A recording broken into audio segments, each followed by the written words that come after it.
अस्सलाम वालेकुम dear students, welcome back to my channel. आज के हमारे टॉपिक का नाम है करियर्स इन बायोलॉजी। सो बच्चों, लेट्स स्टार्ट आवर लेक्चर।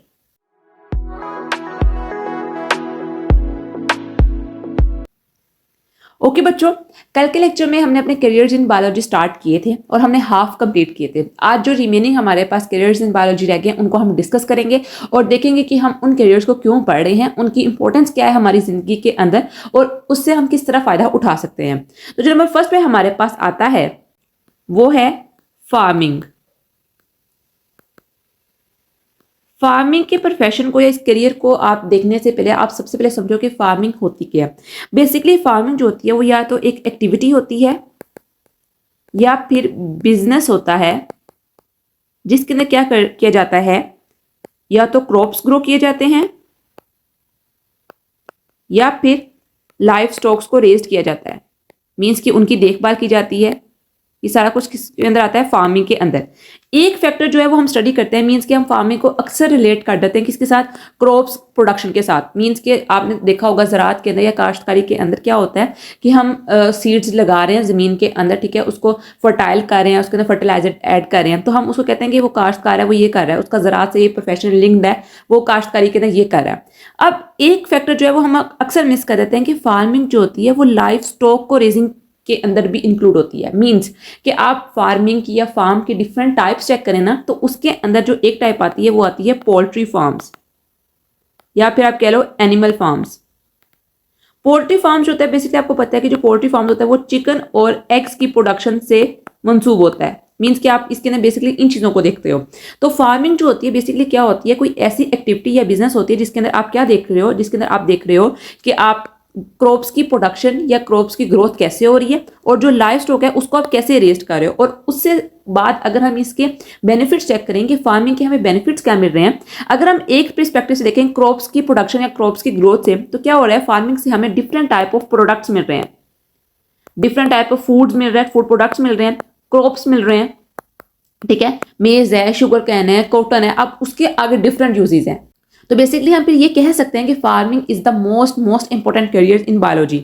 उसके बाद सेकंड पर आता है लाइफ स्टॉक रेजिंग। अब आपको पता है लाइफ स्टॉक रेजिंग से क्या, मैंने आपको भी बताया है कि उसके अंदर आपने जानवरों की देखभाल करनी है। आपने देखना है कि जानवरों को कौन कौन सी चीजें जो है एनिमल्स को वो फायदा दे रही हैं, ठीक है। आपने देखना है कि उनकी जो मिल्क प्रोडक्शन है वो किस हद तक इंक्रीज की है। आपने देखना है कि हमने उनको कौन से फूड्स देने हैं जिसकी वजह से उनकी जो प्रोडक्शन है मीट की या फिर फूड की या एग्स गिवन की, वो क्या करे? इंक्रीज कर दे। तो बेसिकली आप क्या स्टडी करते हो इसके अंदर? आप देखते हो कि लाइफ स्टॉक को आपने कैसे रेज करना है। डिफरेंट टाइप्स ऑफ फार्म्स आ जाते हैं, एनिमल फार्म, पोल्ट्री फार्म, और उसके बाद बच्चों क्रॉप्स प्रोडक्शन के अंदर एक और फार्म आता है जिसको कहा जाता है फ्रूट फार्म्स, ठीक है। आपने देखा होगा कि अक्सर कहते हैं कि ये ऑरेंजेस के बागात हैं, ठीक है। उसके अलावा हम ये कह देते हैं हम चीज़ें जो ये बेसिकली क्या चीज़ें होती हैं, ये हमारे पास फ्रूट फार्म्स ही होते हैं। अब फ्रूट फार्म्स के अंदर भी हमें देखना होता है कि कौन से हम आज इस दफ़ा इस विंटर सीजन के अंदर या समर सीजन के अंदर कौन से ऐसे फ्रूट्स लगाएंगे जिसकी वजह से हमारी सोइल जो होगी वो फर्टाइल रहेगी, नॉरिश रहेगी, खराब नहीं होगी, ठीक है। क्योंकि आपने कंटिन्यूसली एक ही प्रोडक्ट जो है वो अपनी ज़मीन पर नहीं लगाना है, ठीक है। आपने डिफरेंट लगाना है क्योंकि सोइल की फर्टिलिटी ताकि इंक्रीज करती रहे, डिफरेंट टाइप्स ऑफ मिनरल्स जो है वो सोइल से बाहर निकलते रहे। आप एक तरह के ही अपने प्रोडक्ट जमीन पर लगाओगे तो क्या होगा कि जो सोइल की फर्टिलिटी है वो बहुत ज्यादा रफ हो जाएगी, बंजर हो जाएगी जमीन, ठीक है। तो डिफरेंट टाइप्स ऑफ प्रोडक्ट्स आपने वहां पर लगाने हैं ताकि डिफरेंट टाइप्स ऑफ जो रिजल्ट है आपको डिफरेंट टाइप्स ऑफ क्रॉप्स या फूड प्रोडक्ट्स या फ्रूट्स आपको मिल सकें। और अगर बच्चों बात आए कि आपने इस प्रोफेशन को अडॉप्ट कब करना है, कब आपने इसके बारे में इसके स्टडी स्टार्ट करनी है, तो आप इसको एग्रीकल्चर के बाद भी लिंक्स ले सकते हो, आप इसको एनिमल हस्बेंड्री के बाद भी स्टडी कर सकते हो या फिशरीज के बाद भी। कोई भी जोलॉजी के अंदर आपने कोर्स स्टडी किया हो तो आप इसको कंटिन्यू कर सकते हो, ठीक है। नेक्स्ट हम पढ़ते हैं फॉरेस्ट्री के बारे में। नंबर 2 पर आ रहा है बच्चों फॉरेस्ट्री। फॉरेस्ट्री का वर्ड बेसिक निकला है फॉरेस्ट से। इसके अंदर जो बायोलॉजिस्ट होते हैं वो क्या करते हैं, वो देखते हैं कि हमारे कंट्री के अंदर, हमारे रीजन के अंदर कितने नेचुरल फॉरेस्ट जो हैं वो प्रेजेंट है, ठीक है। आपको पता होगा बच्चों, जब दुनिया जो थी वो आपने इनिशियल स्टेजेस के ऊपर थी, अभी इतना पॉपुलेशन इंक्रीज नहीं की थी, तो यहाँ पर फॉरेस्ट बहुत ज्यादा थे और ये फॉरेस्ट जो थे वो कुदरती तौर पर वहां पर प्रेजेंट थे। आपने देखा होगा कि अमेजोन के जो फॉरेस्ट हैं वो अभी तक वैसे प्रेजेंट है, ऑस्ट्रेलिया के अंदर बहुत फॉरेस्ट हैं वो प्रेजेंट है, ठीक है। ये सारे क्या है, ये नेचुरल फॉरेस्ट हैं जो कि प्रेजेंट है अर्थ के ऊपर, ठीक है। इनका बहुत ज्यादा इंपॉर्टेंट रोल होता है, ये बारिशों को कंट्रोल कर रहे होते हैं। यही अमेजोन के फॉरेस्ट जो होते हैं वो सहारा के अंदर डेजर्ट कास्ट कर रहे हैं, मतलब कि सारी जो अर्थ है वो आपस में एक दूसरे के साथ लिंक्ड है। अब जो बायोलॉजिस्ट होते हैं उन्होंने क्या करना होता है इस कोर्स के अंदर, उन्होंने बेसिकली देखना होता है कि हमारे रीजन के अंदर फॉरेस्ट जो प्रेजेंट है वो किस किस्म के हैं, किस किस्म के ट्रीज वहां पर लग सकते हैं या ऑलरेडी वहां पर लगे हुए हैं, उनकी वजह से हमें कितना फायदा हो रहा है, कितना बेनिफिट जो है वो हम उसकी वजह से हासिल कर रहे हैं। हमने ये भी देखना होता है साथ साथ कि हम उसकी मेंटेनेंस के लिए क्या कर सकते हैं। हमने सारे के सारे बिल्स पास करने होते हैं कि हम किस तरह उनको मेंटेन कर सकते हैं। हमने लेबर का बिल पास करना होता है, कितने हमें लेबर चाहिए कि हम उनको मेंटेन कर सकें, ठीक है। उसके अलावा हमने देखना होता है कि वाटर फ्लो कैसे हमने वाटर उनको देना है, ठीक है। जो ट्रीज लगे हुए हैं हमारे पास उनका फ्लो कहाँ से कहाँ तक जाए। अब अगर हम इनके बेनिफिट्स चेक करें तो बच्चों इसके बेनिफिट्स बहुत बहुत ज्यादा हैं, ठीक है। इसलिए जो गवर्नमेंट होती है वो क्या करती है, वो एम्फोसाइज करती है कि हम फॉरेस्ट लगाएं, क्योंकि फॉरेस्ट की जो आपको पता है दरख्तों की जो होती हैं जड़ें, रूट्स होती हैं, वो बहुत ज्यादा क्या होती हैं, स्ट्रॉन्ग होती हैं। ये इतनी स्ट्रॉन्ग होती हैं कि इवन तो ये क्या कर सकती हैं, फ्लड को स्टॉप कर सकती हैं। ये अच्छी तरह जमीन के अंदर क्या होती हैं, मतलब कि उन्होंने अपने बहुत स्ट्रांगली उन्होंने ग्रिप किया होता है सोइल को। तो क्या होता है जब भी सैलाब वगैरह आता है तो क्या करता है कि उसको रोक देता है। जब जिस कंट्री के अंदर ये फॉरेस्ट ही नहीं होगी, फॉरेस्ट सिस्टम नहीं होगा, या उन्होंने अच्छी तरह इसको लोकलाइज नहीं किया होगा, या खुद अब आप आर्टिफिशियली भी अपने फॉरेस्ट को लगा सकते हो। नो डाउट कि इसके लिए बहुत ज्यादा इंतजार करना पड़ेगा। गवर्नमेंट जो है वो काफी बिल्स पास कर रही हैं, कभी 1 बिलियन ट्रीज फॉरेस्ट का ऐसा कोई प्रोग्राम आ रहा है, ठीक है। डिफरेंट टाइप्स ऑफ फॉरेस्ट के प्रोग्राम्स आ रहे हैं। तो उनका बेसिकली पर्पस क्या है, बेसिकली जो इन्वायरमेंटलिस्ट होते हैं, जो इन्वायरमेंटल बायोलॉजी को स्टडी करते हैं, देखते हैं कि कौन से फैक्टर्स हमारी इन्वायरमेंट को, क्लाइमेट चेंज को इफेक्ट कर रहे हैं, वो यही प्रिस्क्राइब करते हैं, यही सजेस्ट करते हैं अपनी गवर्नमेंट को कि आप लोग क्या करो कि फॉरेस्ट का प्रोटेक्शन इंक्रीज करो, ताकि जो फॉरेस्ट है वो हमारी पोल्यूशन को भी डिक्रीज करे, क्योंकि आपको पता है कि नेचुरल फिल्टर होते हैं, ठीक है, कि हमारे पोल्यूशन को क्या करते हैं, बहुत लेसन कर देते हैं, रिड्यूस कर देते हैं। तो बेसिकली आपने फॉरेस्ट्री के अंदर ये सब चीजें स्टडी करनी होती हैं। और इसको आप कब अडॉप्ट कर सकते हो, आप इसको जोलॉजी और बॉटनी के बाद अगर आप इसके अंदर अपना बैचलर्स कंप्लीट करो उसके बाद कंट्रोल कर सकते हो। आप जोलॉजी का यहाँ पे क्यों कर सकते हो, क्योंकि फॉरेस्ट के अंदर आपको पता है डिफरेंट टाइप ऑफ ऑर्गेनिजम्स भी होते हैं, ठीक है। आपको पता है वहाँ पे एनिमल्स भी रहते हैं, उनका वो होम है, ठीक है, उनका शेल्टर है वहाँ पर। तो आप जोलॉजी के बारे में जब पढ़ोगे तो आपको पता होगा, ठीक है। आप माइनर कोर्सेज में बॉटनी पढ़ रहे होगे वहाँ पर ऑलरेडी, तो आपको पता होगा कि किस तरह के ऑर्गेनिज्म वहाँ पर रह रहे हैं, उनको कैसे उन्होंने हैबिटेट उनका वहाँ पर है, ठीक है, उनकी कैसे लाइफ है वहाँ पर गुजार है, उनके वो प्रीडेटर के रोल प्ले कर रहे हैं या प्रे का रोल प्ले कर रहे हैं, ठीक है। तो सारा कुछ आप लोग वहाँ पर स्टडी करोगे in forestry after completing your bachelors in zoology और बॉटनी। ओके बच्चों, लास्ट पर आता है बायोटेक्नोलॉजी। बायोटेक्नोलॉजी को हमने ब्रांचेस ऑफ बायोलॉजी के अंदर भी स्टडी किया था और इसको हम कैरियर के तौर पर भी स्टडी करेंगे।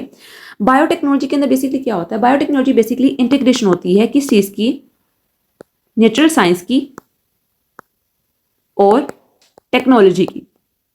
मीन्स कि इसके अंदर आपने क्या करना होता है, इसके अंदर आपने लिविंग ऑर्गेनिजम्स को लेना होता है और उसके अंदर टेक्नोलॉजी के जो फीचर्स हैं वो इंप्लीमेंट करने होते हैं, ताकि न्यू और डिफरेंट प्रोडक्ट्स या ऑर्गेनिज्म हमारे पास बन सकें, ठीक है। इसकी अगर मैं आपको एग्जांपल के थ्रू समझाऊं, क्योंकि बुक बहुत छोटा लिखा हुआ है और उसके अंदर बिल्कुल भी उन्होंने थोड़ा एक्सप्लेन नहीं किया कि बायोटेक्नोलॉजी क्या होती है।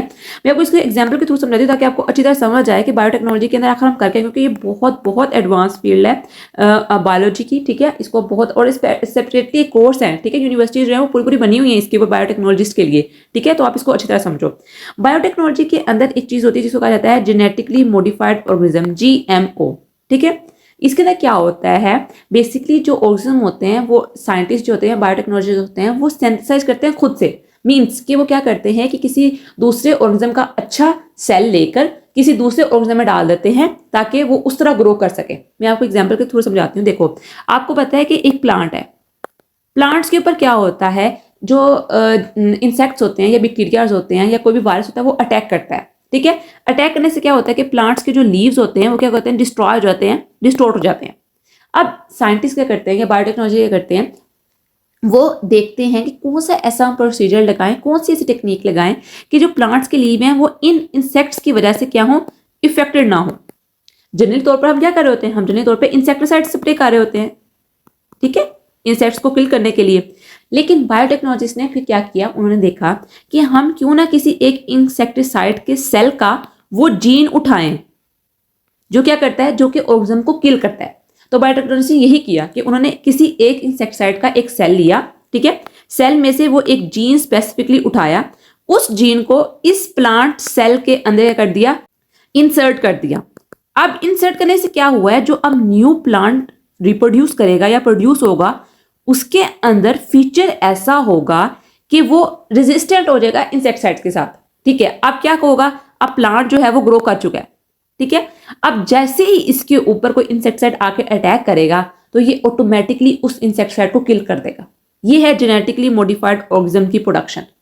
इस तरह जेनेटिकली मॉडिफाइड ऑर्गेनिज्म बन सकते हैं। आप देखो, अब साइंटिस्ट को खुद आके स्पेसिफिकली इंसेक्टिसाइड स्प्रे करने की कोई जरूरत नहीं पड़ी, उन्होंने सेल को ही ऐसा कर दिया है कि जिसके थ्रू क्या हुआ है कि ऑटोमेटिकली कोई भी इंसेक्टिसाइड आके प्लांट को इंसेक्ट आके प्लांट के ऊपर अटैक करेगा तो ऑटोमेटिकली जो उनके ऊपर जीन की चेंजेस हुई है, जीन को किस तरह उन्होंने रिप्लेस किया है, तो क्या हुआ है, वो ऑटोमेटिकली जो इंसेक्ट है वो किल हो जाएगा। तो ये बेसिकली क्या है, ये है बायोटेक्नोलॉजिस्ट का load.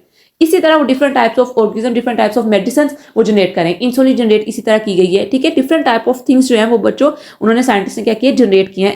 It's one of the most advanced fields of biology. और आप इस प्रोफेशन को कैसे अडॉप्ट कर सकते हो, कब अडॉप्ट कर सकते हो? आप इस प्रोफेशन को अडॉप्ट कर सकते हो जब आप अपनी बैचलर स्टडी को कंप्लीट करो, किसके अंदर, जूलॉजी के अंदर या फिर बॉटनी के अंदर, एनीथिंग। ठीक है, आपका जो भी इसके अंदर मेन कोर्स है आप उसको चूज कर सकते हो। तो बच्चों बेसिकली ये था आवर करियर्स इन बायोलॉजी के बारे में। हमने पूरी दोनों वीडियोस में देखा है, मैंने लास्ट वीडियो में भी एक्सप्लेन किया था, इस वीडियो में भी एक्सप्लेन कर रही हूँ कि हमने देखा है कि कौन से करियर्स जो है वो बायोलॉजी के अंदर मोस्ट एडवांस्ड हैं। ठीक है, आज के एरा के अंदर कौन से ऐसे, इसके अलावा बहुत से, क्योंकि आपकी बुक जो है वो बहुत पुरानी है। ठीक है, इतनी ज़्यादा एडवांस नहीं है आपकी बुक, तो आप तो बहुत ज़्यादा हर साल हर मंथ के कोई ना कोई एक न्यू चीज़ आ रही है, न्यू चीज़ डिस्कवर हो रही है, उसके हिसाब से ट्रेंड बन रहे हैं। ठीक है, तो ये करियर्स इन बायोलॉजी जो है वो बहुत इंपॉर्टेंट क्वेश्चन भी है आपके पेपर पॉइंट ऑफ व्यू से। तो बच्चों कल मिलते हैं एक नई लेक्चर वीडियो के साथ, अब तक के लिए